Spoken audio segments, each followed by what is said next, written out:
Hello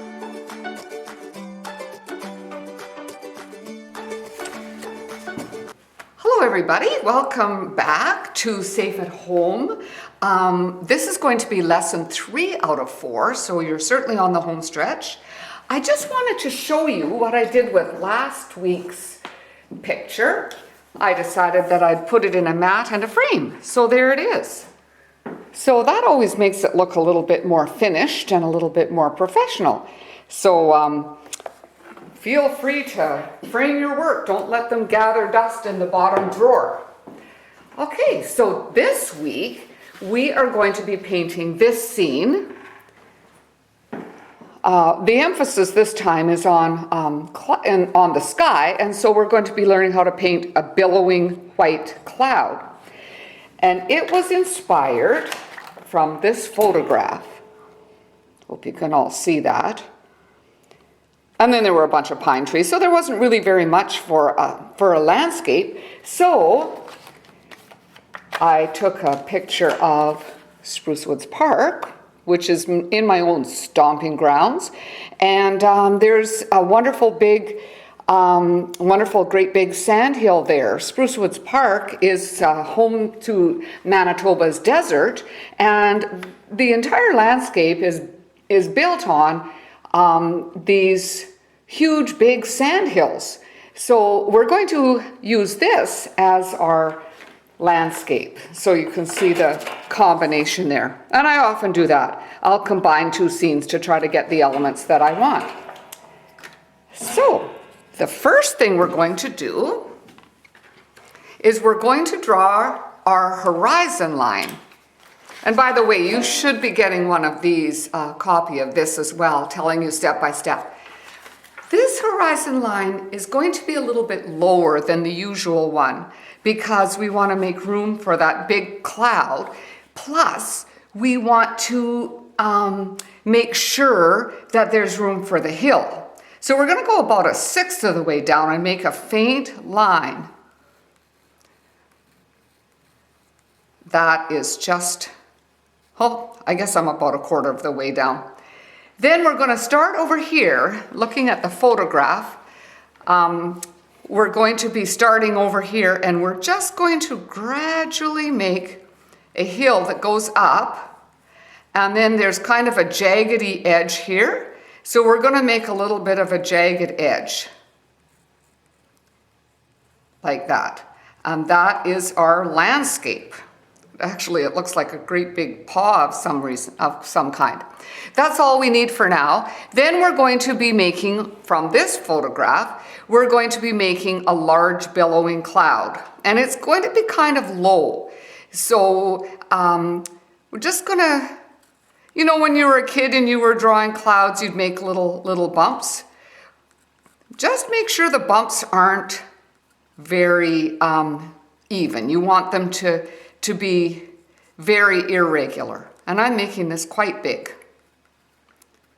Okay, so there is the cloud. Now within that cloud, there are other cloud shapes. And you can see from my drawing here how I have drawn in a couple of other clouds within that shape. So now I'm going to take this and I'm going to just make another kind of billowing shape, right, like that. And then over here, I'm going to have like a little third billowing cloud. So you should have, can you see that okay? Because sometimes it's hard to see because I keep my lines really faint when I am drawing on my watercolor paper because I don't really want to destroy the surface of the paper. So the next thing we're going to do is we are going to make a Prussian blue sky, and it's quite light, you can see here. And we're going to paint around our cloud, leaving the cloud dry, because paint will not flow into a dry area. And we're also not going to paint below the horizon. So we're just going to paint the sky. And we're going to use Prussian blue. You should still have some on your palette, but since we're going to need quite a bit, we're going to use our yogurt lid to mix our wash.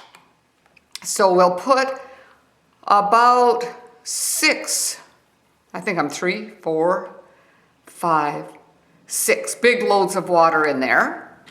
And then, since I haven't washed my palette, I don't have to squeeze any more paint out. I can just add water, and you can see that paint is starting to come out.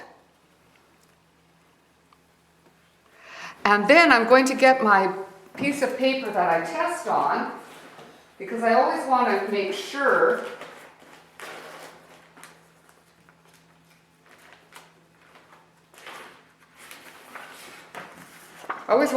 that my color is going to be all right. So that's a little pale. So whenever I want to deepen a color, I just add paint.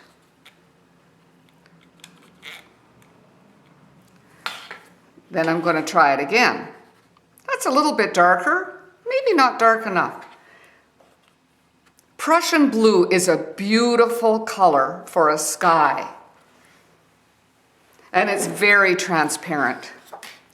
Okay, so what we're going to do is we're going to start, and you've got to keep your paint pretty wet, and you're going to be quite loose, and we're just going to keep painting, spreading our paint around, making sure that it stays wet. This is a good idea to use your heavier paper if you have it, because the heavier the poundage of the paper, the better it will hold the water and the less warping you're going to have. And I'm moving along quite quickly, and that's a good way of making sure that it stays wet, because if you puddle along and poking along, then it's not going to stay wet. Now I have run out, as you can see, I have run out of paint, so I'm going to have to mix up. Maybe when you do yours, you'll have to do about 10 brush strokes of water in there. So since I worked at it pretty quickly, now this looks pretty regular. I don't know if I like that. I don't want it to be too regular. And if your pencil lines are light enough, you can paint over them and they won't show up much.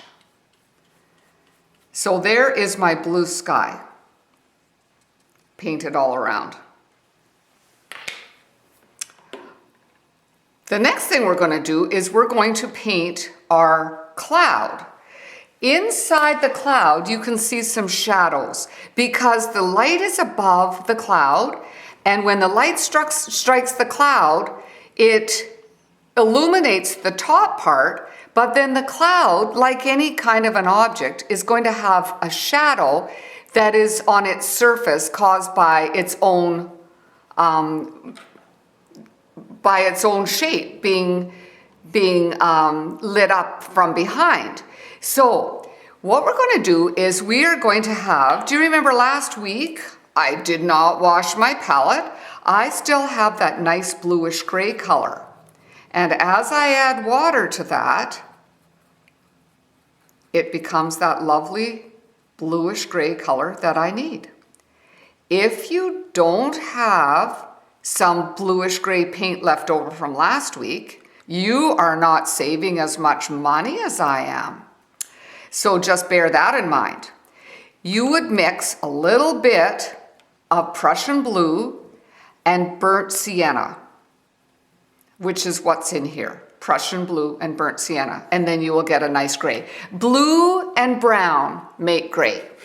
So the first thing we're going to do is, we've got this little bit, we are going to wet one section of this cloud starting at the base of the other cloud. And we're going to leave the edges white. We're going to start at the little curve at the inside part of the cloud, but we're not going to paint right out to the edges because we want that edge to stay white, and paint won't flow into a dry area. So then what we're going to do after Okay, let's just finish putting that. Notice that I'm going right up to the base of the cloud that I drew in, but I'm not going to go out to the edges. So now I'm going to take this gray and I'm going to touch it to the base of that. You see where I touched it? And it's going to just kind of flow out towards the edges, but it's not going to go right all the way there because the edge is dry. Then I'll do it over here. And again, I'm not worried, I don't want it to be regular. And then I'll just dab a little bit more here. And just let it kind of move on its own.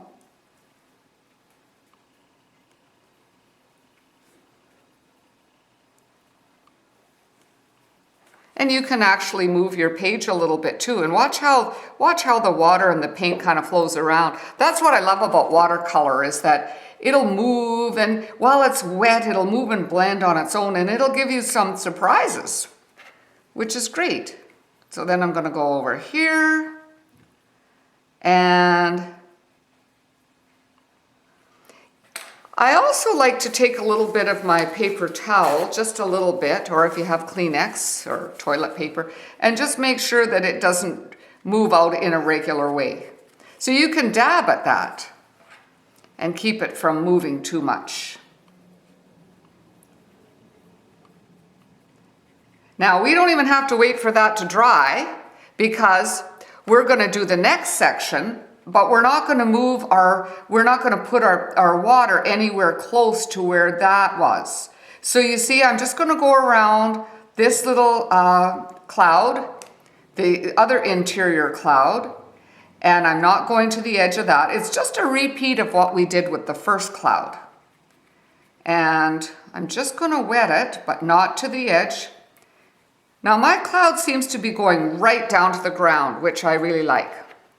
Okay, so then we'll go down here, dab it,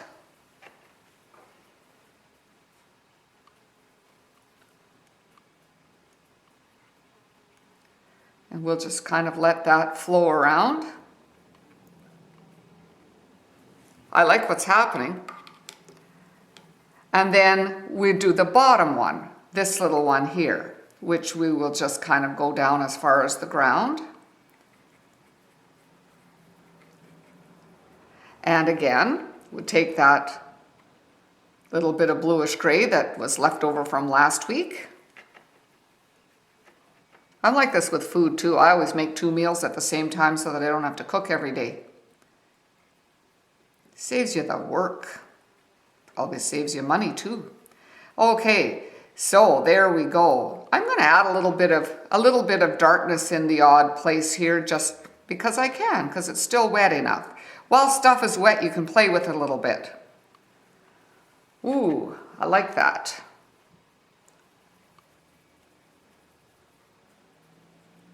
There we go. And now I'm going to let that dry. So I'm going to turn this off. So we're going to be on pause for a minute, and we're going to let that dry, and we'll start up in a few minutes. Okay, we're back now. Everybody should have a dry sky and a painted cloud. The next thing we're going to do is paint the foreground, which is the area that we have left. And we're going to use yellow ochre. So what I'm going to do is I'll use the ochre that's left over from last week, but if you don't have any, feel free to put it in. And again, make sure your brush is clean, because we don't want there to be any blue left on it. And let's put about 6 or 8. Let's see, 2, 3, 4, 5, 6, 7, 8 brush loads of water. Then we're going to dip into our yellow ochre, and we will mix up a wash of that.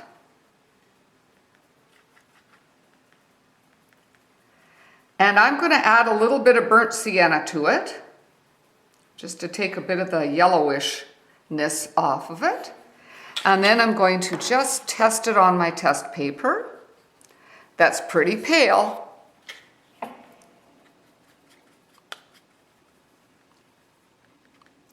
So I'll add a little bit more paint to it, a little bit more burnt sienna, and try it again on my test paper.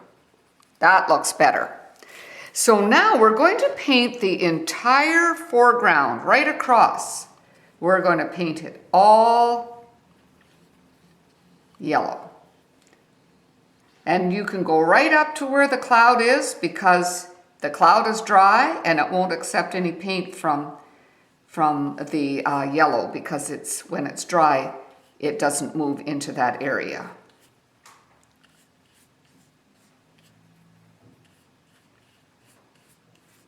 The reason why we want our whole ground to be yellow ochre is that underneath the grass, and I know this for a fact because it's my old stomping grounds, is very sandy soil. And so I kind of like to indicate that, even though you're probably not going to see much of it, because watercolor is transparent, it will shine through. So then we're going to let that dry. So I'll let you do that and we'll press pause. My ground is dry now. The wonderful thing about working at home is that when I say you can press pause and go use your blow dryer and dry your foreground, you don't really have to do that if you don't want to. You can go and do a load of laundry or vacuum or put on supper, and by the time you've done that, your paint will be dry too. There's no hurry. So that's the beauty of working from home. So now what we're going to do is we're going to paint in our open sand hill right there. See how this is much darker than this? And how would you like to use burnt umber this time? So we're going to make a little blob of burnt umber right beside our little blob of yellow ochre. See where it is? This part never really gets wet when we make the paint over here because it's on higher ground and this slopes down. We talked about that with our first lesson. So now I've got my yogurt lid and I'm going to make about 6. 1, 2, 3, 4, 5, 6 brush loads of water.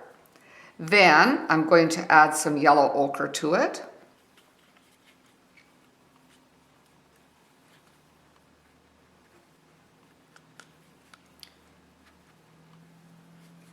And then I'm going to add a little bit of burnt sienna to that.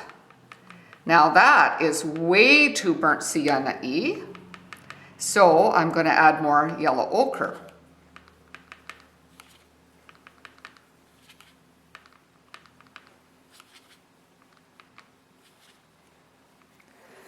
Then I'm going to test this on my test paper. And that's a nice color. Now I am also going to take a little dab, very, very small, because like I said, watercolor is very strong and it goes a long way. And I'm going to put that in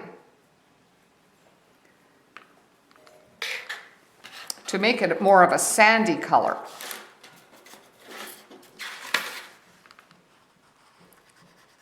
You see, that's a little bit sandier. And then we are going to take a couple of brush strokes of water, not too many, just 2, and we're going to add some of the burnt umber. That's a nice rich brown. And we're just going to make that brown there. It's a little bit stronger. And I'm getting my test paper again, and you'll see that it's a bit stronger. And when I put it up against the yellow, it's running. So the next thing we're going to do is we're going to paint just our sand hill, which is this spot here.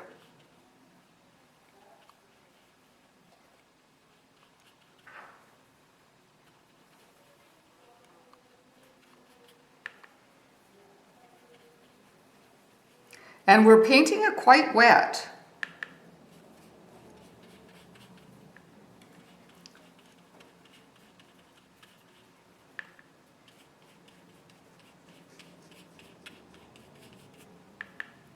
And while it is quite wet, then I'm going to take my skinny brush and I'm going to dip it in that brown that we just finished mixing up, and I'm just going to dab it along the edge of that sandhill. And it's going to cast this little kind of shadow.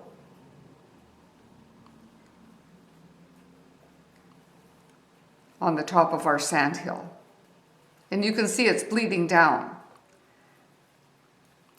Sort of like when we put in our distant trees last week and it just kind of bled down.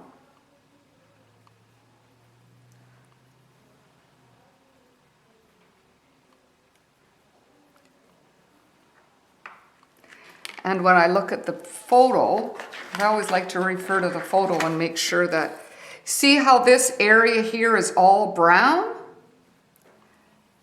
And that's what we're trying to do here.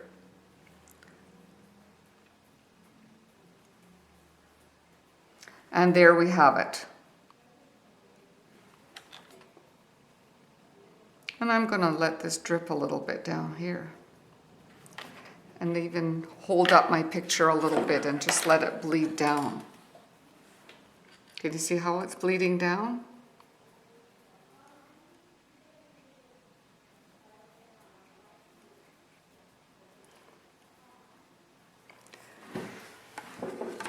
Then we're going to take it over to the blow dryer or the vacuum cleaner and let it dry. All right, that should be dry by now. And the next instruction is to draw 1,000,000 pine trees. Now that sounds a little bit daunting. So for the pine trees, you're just going to be drawing some vertical lines. So you're going to draw one here and another one here and another one here, right over top where the clouds are. And then there's about a few more over here. Vary the size and the height and the distance from each other. Then we'll leave a little spot here. And then over here we're going to have about a little group of 3 sort of close together. And then another one over here. And a few more here. And that's not quite 1,000,000. I'm going to have a shorter one over here and maybe a really short one over here. And maybe another short one over here. Okay, so we've got not quite 1,000,000, but there's quite a few. So when you've got that done, then we're going to be doing the foreground next. Now, if you look at the photograph, these are all trees everywhere. Except for the top of this hill right here, which I will indicate with my pencil. We're just going to go and kind of have the hill coming along like this. This is kind of the top of the hill right here, this line. And it actually extends a little bit over here. So this is all going to be trees. Now, when I painted my picture over here, it ended up looking a little bit like a hedge, which made this look a little bit like a, maybe you're not as familiar with this as I am, but it looks like a sand trap at a golf course. So, and if your picture ends up looking like a sand trap at a golf course, that's okay too. Like, don't worry about it. But we're going to try to make our little trees by using our sponge, which we also used last week. So we're going to just prepare our sponge again by making it wet and then getting our paper towel and just scrunching it up in the paper towel because we want it to be soft when we work with it. And then we're going to mix up a wash of green. So I have some ochre left over from last week. It's floating around here. And so we're going to mix that all up. And here we've got some green left over from last week. Saving money again. So, even though we have 2 perfectly good greens in our kit, I like to mix up the greens using the ochre that we've already used here and the blue that we've used here, because that unifies our picture and makes everything look like it belongs. And so then we're going to add some Prussian blue.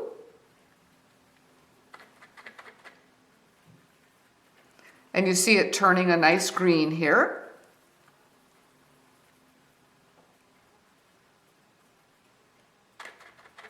We're going to do about 3 layers of this. So the first layer is always a little bit lighter and a little bit more yellowy. And then the next one will be a little darker and a little bit more bluey. So now I'm going to dip my sponge in.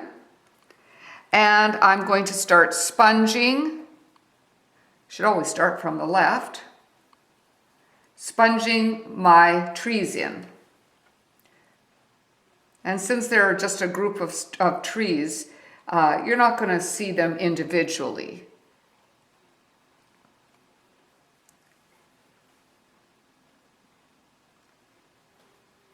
So these are just the trees that are growing in the forest.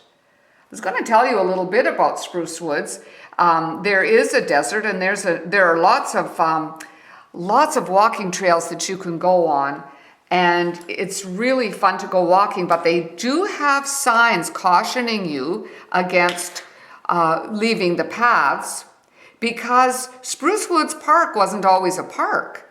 It just became a park, I think, in the 70s or late 60s.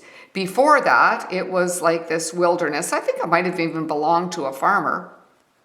And there was an area, I think, that the military used to use for a bombing range. So there was the odd place where they tell you to be careful of unexploded artillery. So you want to make sure that you don't really leave the path if they tell you not to. And as a kid, I remember some days there would be all kinds of sounds of thunder on a clear blue day. Well, it wasn't thunder. It was bombs. So that's kind of cool. They don't bomb at Spruce Woods Park anymore.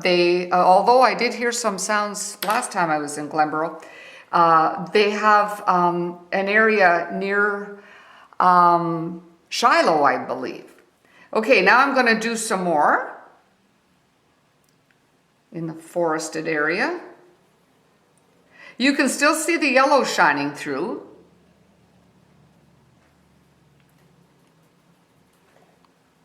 I'm still counting this as the first layer, by the way, because it's still pretty light and I had to mix up more paint. And the beauty of having a limited palette is that when you do run out of paint and you have to mix up more, you know exactly which colors you used, because you just finished mixing it. There we go. While it's drying, we're going to mix up a little bit different shade of green. So we'll always use our ochre, because green always has to have a yellow to make it green.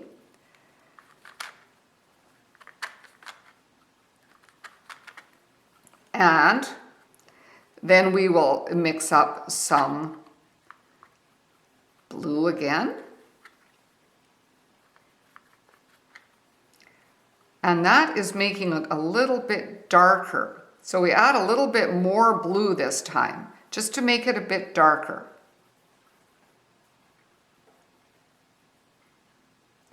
And a little bit more paint. Now I'm going to give it a little test on my test sheet and see how that's going to be. Oh, that's nice and dark. So then we're going to dip the sponge in again, and you can see that it's a bit darker.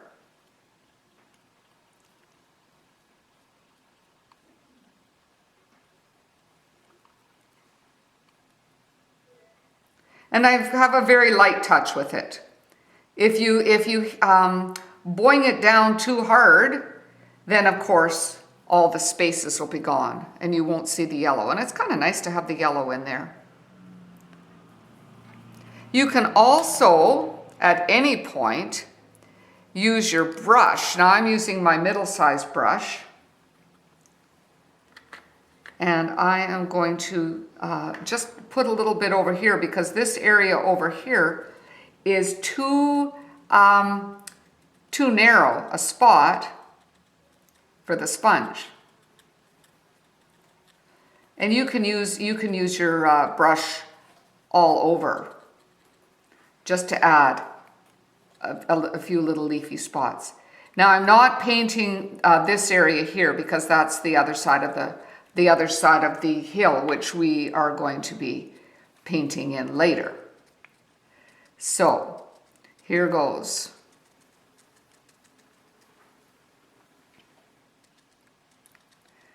This is where it's nice to have music.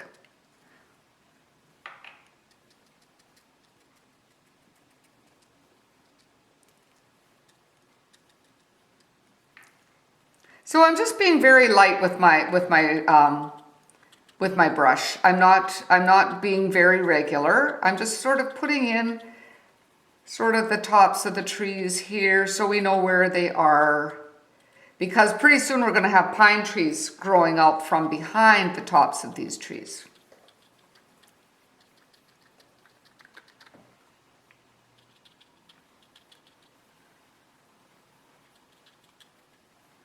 And I ran out of paint again, which is okay. I'm all right with that because I have to mix some up anyway because I'm going to be having another color in there pretty soon. I'm going to be making my third sponging, which is going to be a darker, deeper green. So, and it ended up being exactly the same color. Here we go. So these trees are just kind of here and there.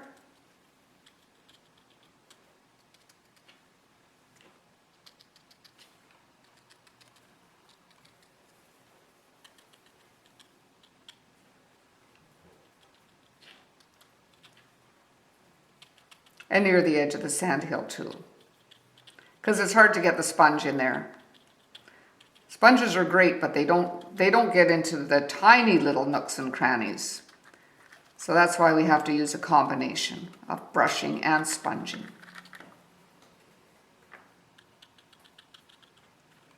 All right, so there we go. Now we're going to mix up our third green. So we're going to use the yellow ochre again.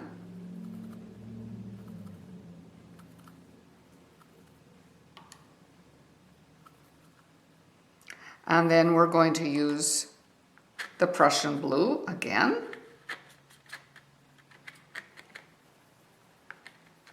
So it's getting a little bit darker. But now we're going to add a little bit of that burnt umber, that brown. Ooh, that's dark. So if it's too dark, we're going to add a little bit more water to that. And I'm going to add more of the yellow and blue because it was getting pretty dark. Sometimes when you're mixing your colors, you just have to do a little bit of trial and error to see what works. Okay, that looks like a nice deep dark green, and I'm just going to see how that works. Oh yeah, that's a nice deep dark green. So then we're going to get our sponge, and notice I never wash my sponge when I'm doing green because it's just green, so it's okay if it gets more green on it. So then we're just going to dab some more green leaves on there.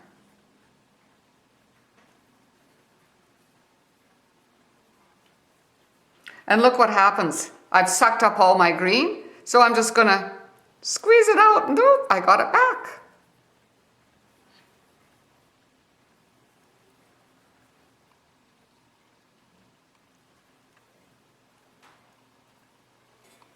There.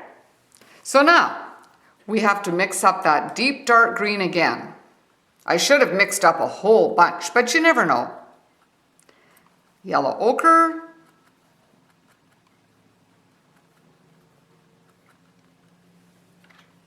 And Prussian blue, and a little bit of brown. I used too much last time.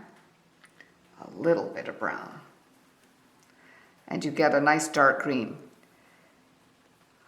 I'm going to press pause now, and we're going to go and dry our trees that we just finished sponging. Okay, we're back. Your foreground should be dry by now. So remember that dark green that you just mixed up? We're going to start painting our million pine trees now. So we're going to use your smallest brush, and you have only drawn vertical lines indicating where the pine trees are going to go. So we're going to paint our first one. Now some of these are behind and some of them are in front of, or mixed in with this bush that you just finished drawing. So we're not going to paint trees that are side by side. We're just going to paint a tree here and a tree there and a tree here and a tree there. That way we vary the colors, plus they don't run together. So we're going to start off with this second tree here because it is in the background. Right over here, this one. Now, when you paint a pine tree, everybody kind of has their own way of doing it. But take your test pattern first, your test page, just because it's kind of fun to try it first. I usually do a tall line at the top. That's at the top. And then I go over here, and I go over there, and I go over here. And everybody, oh, I forgot my line. I'm so used to doing it without a line. There's a line. Oh, I like that. And you just kind of go on each side of the line, being not regular. Now, the first part of the pine tree, the top part of the pine tree is short, and it is light enough to resist gravity, and it's kind of going up. And then you get halfway down the tree, and the tree is the boughs are getting heavier. And so they're going to be sort of sticking out straight. And when you get to the bottom of the tree, then your boughs are the longest and the heaviest that they're going to be. And so they can't stick up. So they're going to be sticking down. So there's your science lesson. There you go. See, there's a tree. They don't have to be fancy and detailed at all. So I'm going to start off with this tree over here, just because according to my photograph, these three trees right here are going to be, they're going to be growing out of the forest, and we're going to see more of them. And these ones back here, these ones are behind the forest. Of course, anything's going to go. Okay, so I'm going to start at the top, and like I said, I make a line, and oh, it helps if your hand is a little bit shaky, because your pine trees are not going to be just straight little lines. Oh, there we go. There's one. Now I'm going to go over here now, because these ones are also behind the trees, and I'm going to have my straight line, and then these ones are going to be going up. These are the smaller trees. They're shorter. They might not be any smaller than the others. They might just be growing down on the other side of the hill. Now I'm noticing that this green isn't too much darker than the green I used on my other trees. So I'm going to kind of darken it. I want to change it somehow so that it's not quite as light. So I'm going to just make it a little bit darker.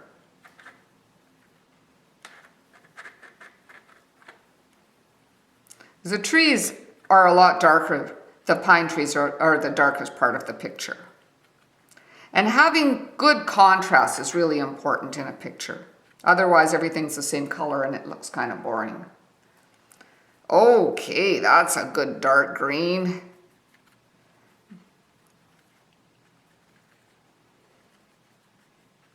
A little bit more blue.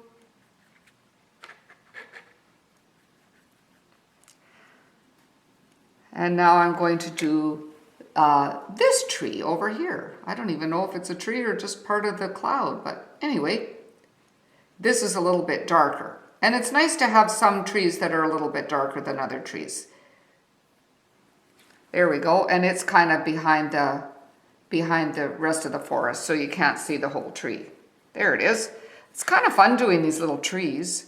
I'm going to do this one next, and I'm going to try to make my trees different heights. I don't want them all to be the same height. I'm at the middle of the tree. Are you seeing this okay? I'm not sure if I've got this in the right place. The middle of the tree, and then going towards the dark. It's nice to have bits of the sky showing too, behind the boughs of the tree. There we go. And over here, I'm going to go with this tall one here.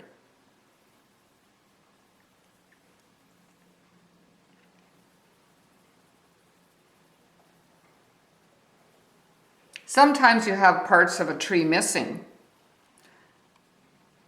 like over here, and it's not quite very regular, and you want to try not to make it too regular. That's one thing that I kind of struggle with, is trying to make things not so regular. There we go, there's one. And then here's one over here, just a little bit smaller. And it's kind of over here tucked in with this one. Since this tree is dry, I can paint this tree in, and it's not going to run its branches into this one. I'm going to do this taller one here.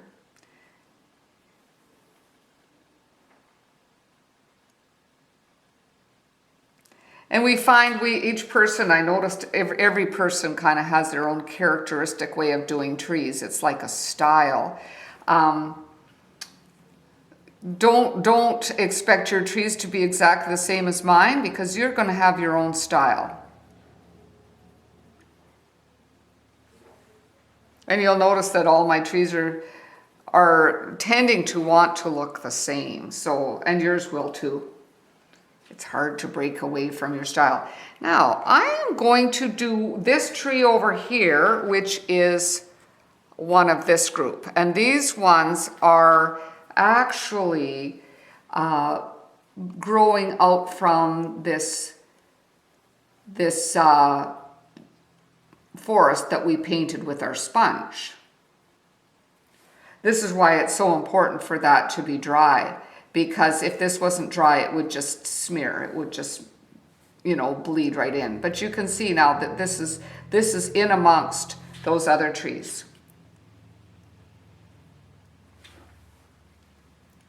And then I'm going to do this one over here, because I want that one to dry, but while it's drying, I can be painting this tree and that tree. And I'll just let you work on your trees for a little while. I'm going to press pause. Okay, we're going to just paint the last couple of trees. I hope you've been experiencing success with that. Just a few more to go.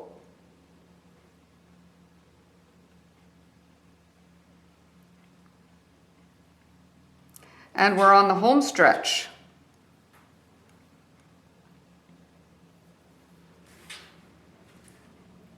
And it's starting to look more like a little landscape now. So there we go. We've got our trees all painted in. We've got our cloud. Now the next step is this other side of the hill here. And that other side is just kind of a light greenish covering of grass, and it's very thin. The grass is very thin because it's growing on really sandy soil. So we're going to use our middle-sized brush, and we'll mix up a little bit of green using a lighter ochre, like it's a little bit lighter. So we'll mix a little bit more ochre into there, test it out. There it is. Oh, I kind of like that. That'll be fine. And we're going to start painting in this side of the hill. And, oops, that was a bit wet. So if you ever have a little pool, just press it with a Kleenex and that'll dab it off.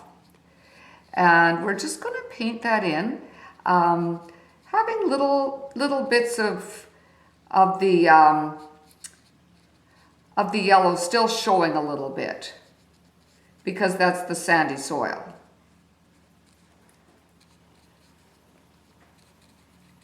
And I'm just kind of doing it very lightly.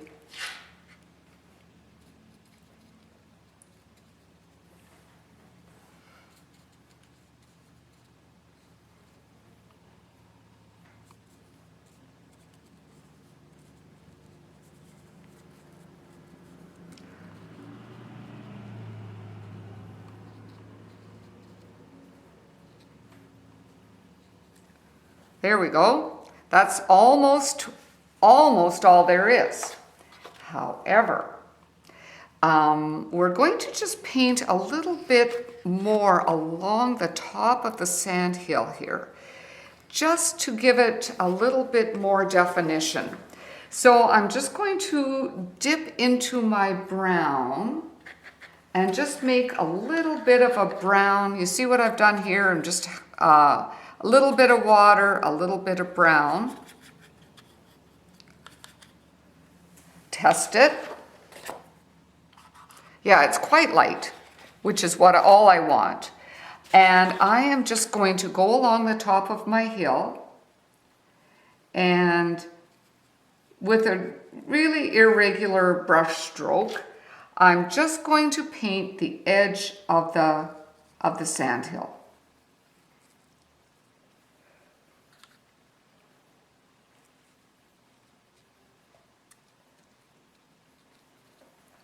And that's with what we call dry brush, because we're painting it onto a dry area. There we go. So that is looking more. Now there seems to be a little bit of area in here that's a little bit speckled. So what we're going to do is we're going to get our spatter brush.